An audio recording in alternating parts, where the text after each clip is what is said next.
వెంకట్రామరెడ్డి ఇక్కడే press club లో పెట్టినాం. తనను ఆల్రెడీ ఒకసారి తప్పుడు కేసులల్లా ఈ బూట్లు ఇనుప బూట్లు అన్నాం కదా, ఇనుప బూట్లు అంటే పోలీసు వాళ్ళు ఇనుప బూట్లు, ఇంత ముందు కూడా ఇనుప బూట్లతోటే ఈయన తెలంగాణ పల్లెను మొత్తం రక్తసిద్ధం చేసిండు. ఎవరు? నారా చంద్రబాబు నాయుడు.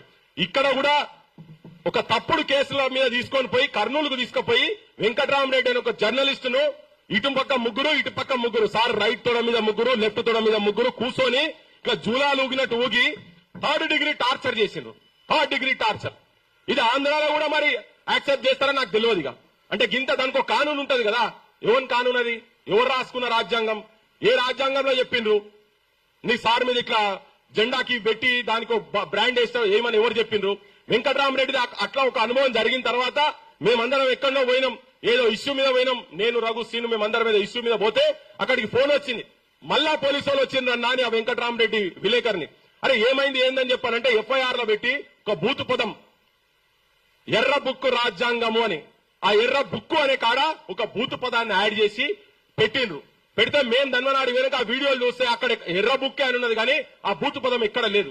ఆ సిఐతో కూర్చొని మాట్లాడుతున్న అప్పటికే 20 మంది వచ్చారు. వాళ్ళు బాగా గట్టిగా మందలించి ఎట్లా తీసుకుపోతారో చూద్దాం కానీ మేమందరం భీష్మించుకొని కూర్చొని చుట్టుపక్కల ఆడోళ్ళకి అందరినీ తీసుకొచ్చి నువ్వు కనుక ఆ బూతు పదం కనుక అక్కడ ఉన్నదంటే తీసుకోపో, మేమే ఉపయోగిస్తాం, కానీ లేకుండా దొంగ కేసులు ఎట్లా పెడతారు మీరని. సో ఇంత దుస్సాహసం చేస్తా ఉన్నారు. ఇవాళ సార్ మీద కూడా అట్లనే చెప్తున్నారు. సోర్స్ బరాబర్ అని ఉంటారు, బరాబర్ చేసి ఉంటారు. రాజకీయాలలో అవి ఉంటాయి, బరాబర్ ఉంటాయి. ఆయన అని ఉంటాడు ఇన్స్టంట్ మిత్రులు లాంగ్ టర్మ్ మిత్రులు అని ఉంటాడు. ఇన్స్టంట్ పక్కా చంద్రబాబు నాయుడు గతంలో వాళ్ళు చూసిరు కాబట్టి ఉంటది.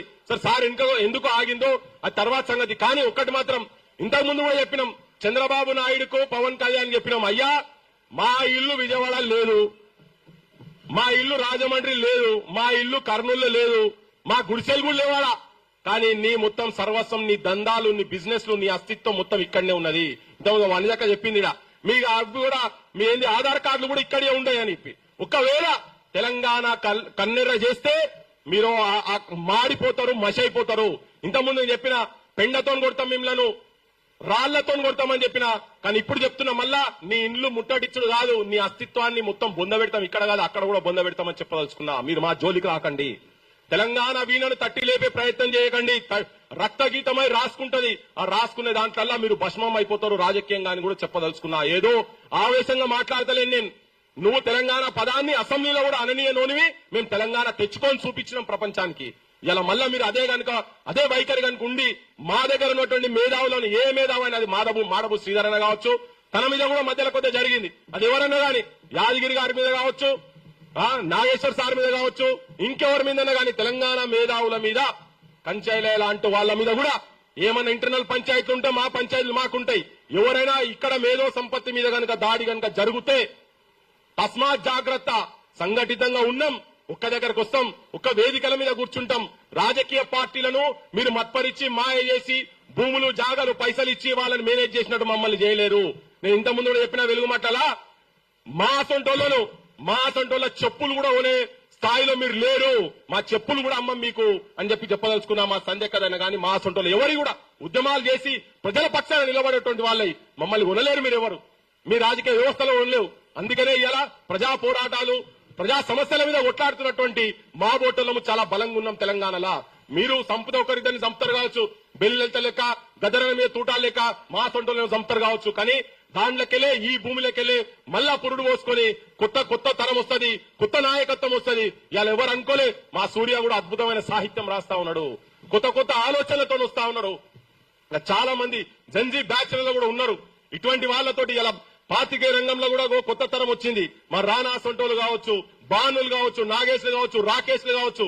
రేపు ఇటువంటి వాళ్లకు నాతో చెప్పారు, అన్న ఒక 2 నిమిషాలు సార్ గురించి, సార్ వీడియోస్ విని సార్ను స్ఫూర్తిగా తీసుకొని జర్నలిజం వృత్తిలోకి మేము వచ్చినాము. మేము అందుకనే వాళ్ళు కూడా ఇంట్రెస్ట్ గా మాట్లాడాలి ఉండే కానీ టైం సరిపోతలేకుంటే వాళ్ళది కూడా వాళ్ళ తరఫుకెళ్ళి కూడా నేను కూడా చెప్తున్నా. ఇవాళ నిజంగా కూడా అక్క చెప్తున్నా, సోషల్ మీడియాలో డిజిటల్ మీడియాలో ఉన్నటువంటి చాలా మంది పిల్లలు, కొత్త ఉన్నటువంటి పిల్లలు ఇటువంటి వాళ్ళను చూడకుంటేనే వాళ్ళతో స్ఫూర్తి తీసుకొని జనం గురించి పనిచేస్తున్నారు. వాళ్ళేమో మన సైడ్ మన దిక్కేమో ధృతరాష్ట్ర కౌగిలి ఉన్నది. ఇంతకుముందు అక్క మాట్లాడుకుంటూ మాట చెప్పింది, పవన్ కళ్యాణ్ వచ్చి ఉస్మానిస్ట్ లో మాట మాట్లాడిండు తెలంగాణకు సపోర్ట్ గా అని చెప్పని. కానీ కాదు, వాళ్ళ ధృతరాష్ట్ర కౌగిలి ఎప్పుడైనా గుర్తుపెట్టుకోండి. ఈ రెండు కళ్ళ సిద్ధాంత బోళ్లను, ఈ ధృతరాష్ట్ర కౌగిలి చేసుకునేటోళ్లను వాళ్ళ నసలు కూడా మొత్తం వాళ్ళ తరాలను కూడా ఎవరు నమ్మొద్దు. అట్లనే అదే తరంకెళ్ళే ఇవాళ లోకేష్ అంటోడు వచ్చిండు. లోకేష్ అట ఎట్టి పరిస్థితులలో ప్రొఫెసర్ నాగేశ్వరం తీసుకొచ్చి బొక్కల వాడాలని చెప్పని అన్నట. నాకు ఒక విశ్వసనీయంగా నేను చెప్తున్నా, నాకు చెప్పిన ఎవరు మెట్టి పరిస్థితిలో బొక్కల వాడేయాలి, ఈయన తీసుకొచ్చి అక్కడ వేస్తేనే తెలంగాణలో ఈ ఎవడు మాట్లాడాడు. అరే రారా లోకేష్, నువ్వు వస్తావో, నీ సైన్యం వస్తుందో, నీ అయ్య వస్తాడో రాండి, లేకపోతే నీతో ఉన్నటువంటి వాడు పవన్ కళ్యాణ్ వస్తాడో, ఆయనకున్నటువంటి ఈ బూతు పురాణంలో పాండిత్యం పొందినటువంటి నీ సహచరులు కావచ్చు, నీ అనుచరులు కావచ్చు. ఇప్పుడే చెప్పింది అక్క, ఎంత ఎటువంటి బూతులు ఆడోళ్ళని చూడకుండా కూడా మాట్లాడారు కదా. ఎవడెవడు వస్తాడో రాండి, డేట్ పెట్టుకుంటారా, బార్డర్లో కొట్లాడదామా, ఏడ కొట్లాడదాం, మీ జాగల మీరు ఉండుర్రి. మీరు పాండిత్యంలో వస్తారా, చర్చకు వస్తారా, చర్చ చేద్దాం. విగ్రహాలు కావచ్చు, ఇటువంటి వాళ్ళ మీద కేసులు పెట్టుడు కావచ్చు, ఎటువంటి వాటి అయినా కానీ మాట్లాడదాం. ఈవెన్ వెంకట్రామరెడ్డి మీద పెట్టినటువంటి దొంగ కేసు గురించి కూడా ఇయ్యాలటి వరకు కూడా అప్స్టాండింగ్ ఉన్నాడు. మొన్న కూడా వాళ్ళ ఊరికి పోయినారు. ఇప్పటికీ కుక్కలు లెక్క ఎంబడబడుతున్నారు వాళ్ళు, ఆల్ సీషన్ డాగ్స్ లెక్క ఎంబడబడుతున్నారు. అందుకే ముఖ్యమంత్రి అంటున్నా, దొంగ కేసులలో ఇంకా నీ ప్రభుత్వంలో నువ్వు ముఖ్యమంత్రి ఉన్న తర్వాత వాళ్ళెట్లా తిరుగుతారు? ఎందుకంటే నువ్వు కూడా ఒక కావలి కుక్కవును. చంద్రబాబు నాయుడు దగ్గర ఒక కావలి కుక్క రేవంత్ రెడ్డి కాబట్టి ఇప్పటికీ ఆంధ్ర పోలీసు వాళ్ళు వెంకట్రామరెడ్డి అనే జర్నలిస్ట్ గురించి తిరుగుతా ఉన్నారు మొత్తం.